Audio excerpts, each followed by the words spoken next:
Muungano wa CORD umetoa makataa ya siku 2 kwa wabunge waasi wa vyama katika muungano huo kubadilisha misimamo yao, la sivyo wavuliwe nyadhifa zao katika kamati mbalimbali za bunge.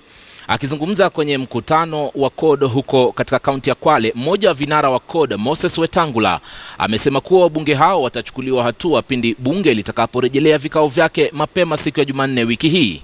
Miongoni mwa waliohudhuria hafla hiyo ni kinara wa CORD Raila Odinga, ambaye yuko katika pwani ya Kenya kumpigia debe mgombea wa ODM katika kiti cha eneo bunge la Malindi kilichoachwa wazi na Dan Kazungu, ambaye alikuwa ameteuliwa kuwa waziri wa madini.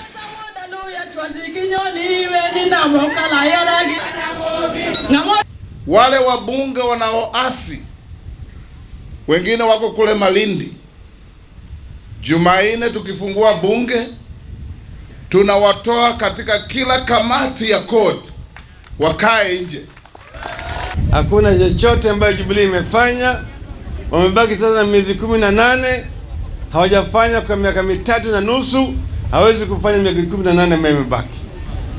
Kwa hivyo yale yalikuwa ni maneno tu ya kujaribu tu kupambaza wananchi ili waweze kupata kura yao.